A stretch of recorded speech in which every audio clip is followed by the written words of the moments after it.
ये कहानी एक ऐसे राजा की है जिसे शिकार का बहुत शौक था। वह अक्सर शिकार के लिए दूर दूर तक जंगलों में निकल जाया करता था। एक बार ऐसा हुआ कि राजा शिकार की खोज में बहुत दूर निकल गया। वह जंगल इतना घना था कि रास्ता साफ दिखाई भी नहीं दे रहा था, लेकिन शिकार का जुनून राजा को जंगल के आखिरी छोर तक ले गया। जंगल के किनारे पर राजा को एक हिरण दिखाई दिया। राजा ने तुरंत अपने घोड़े को हिरण के पीछे दौड़ा दिया, लेकिन हिरण घोड़े की टापों की आवाज सुनकर चौकड़ी भरता हुआ तेजी से भागने लगा। राजा ने भी अपने घोड़े की रफ्तार तेज कर दी और हिरण का पीछा करने लगा। हिरण बड़ी तेजी से भागता रहा और थोड़ी देर बाद वह आंखों से ओझल हो गया। राजा ने उसे ढूंढने की बहुत कोशिश की, लेकिन हिरण का कहीं कोई पता नहीं चला।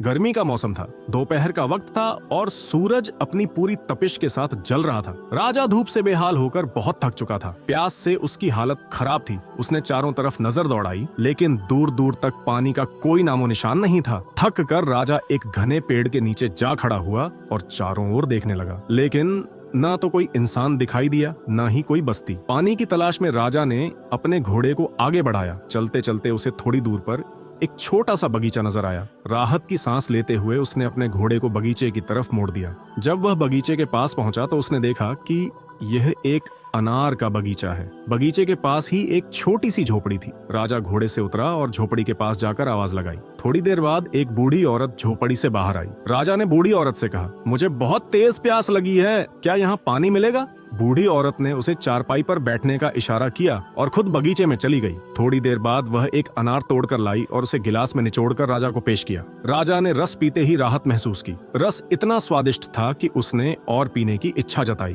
बूढ़ी औरत फिर से बगीचे में गई और दोबारा अनार तोड़कर लाई, लेकिन इस बार अनार से बहुत कम रस निकला। बुढ़िया हैरान थी और उसे भी ताज्जुब था। फिर एक और अनार तोड़ लाई।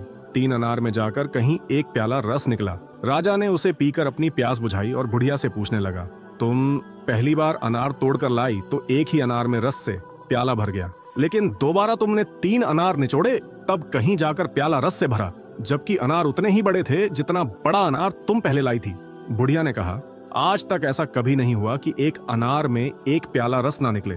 मालूम होता है कि जब मैं पहली बार अनार तोड़कर लाई थी उस वक्त हमारे बादशाह की नीयत दुरुस्त थी, इसलिए उसमें नियत और अनार से रस की कमी का क्या ताल्लुक? बुढ़िया ने जवाब दिया, जब बादशाह की नियत खराब हो जाती है तो मुल्क से बरकत खत्म हो जाती है और इससे बादशाह और राया दोनों मुतासिर होते हैं। बुढ़िया की बातें सुनकर राजा अपने ख्यालात पर गौर करने लगा जो उसके जहन में पैदा हो रहा था।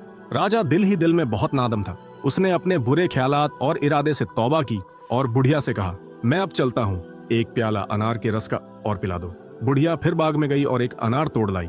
उसे प्याले में निचोड़ने पर पूरा प्याला रस से भर गया। बुढ़िया ने कहा, मेरे बादशाह की नीयत इस वक्त ठीक है, अब वही बरकत अल्लाह ने दे दी जो पहले थी। राजा खामोश ना रह सका। उसने कहा, ऐ औरत, मैं ही तुम्हारा बादशाह हूँ, मैं ही तुम्हारा राजा हूँ। दरअसल तुम्हारे बाग के मुतालिक मेरी नीयत खराब हो चुकी थी और तुम्हारे अनार की खूबियों ने मेरे दिल में वसव से डाल दिए थे, क्योंकि मेरे यहाँ भी बाग में अनार के दरख्त हैं, मगर वे ना इतने शरीं हैं, ना ही इतने रस देने वाले हैं और ना इतने खूबसूरत। इसीलिए मेरे दिल में यह ख्याल पैदा हुआ कि मेरी सल्तनत में यह बाग है और तुम मेरी रियाया हो, मैं तुमको कुछ दे दिलाकर इस बाग को अपने कब्जे में कर लूंगा। बुढ़िया राजा की बातें सुनकर हैरान और खौफजदा रह गई। उसने राजा से कहा, आप मेरे बादशाह हैं, मैं आपकी रियाया हूँ, मैं अपनी गुस्ताख बातों पर नादम हूँ और आपसे इसकी माफी चाहती हूँ। राजा ने बुढ़िया को तसल्ली दी और कहा, तुमने मुझे अंधेरे से निकालकर उजाले में कर दिया और इससे मुझे बड़ी नसीहत मिली है। मैं तुमसे बहुत खुश हूँ। फिलहाल तुम्हारी खिदमत में पेश करने के लिए तो मेरे पास कुछ और नहीं है, अलबत्ता यह हीरे का हार है जिसे मैं तुम्हें देकर खुशी हासिल करना चाहता हूँ। बुढ़िया ने कांपते हुए हाथों से बादशाह के हुक्म की तामील की और हार लेकर आंखों से लगा लिया। उसके बाद बादशाह को दुआएं देने लगी। बादशाह ने बुढ़िया से रुखसत लेते हुए कहा, तुम्हें जब भी किसी मुश्किल का सामना हो तो फौरन मेरे पास चली आना, मैं तुम्हारी हर मुश्किल दूर करने की कोशिश करूंगा। बादशाह जा रहा था और बुढ़िया की आंखों से आंसू जारी थे। जब तक बादशाह उसकी आंखों से ओझल ना हो गया वह बराबर उसी की तरफ देखती रही।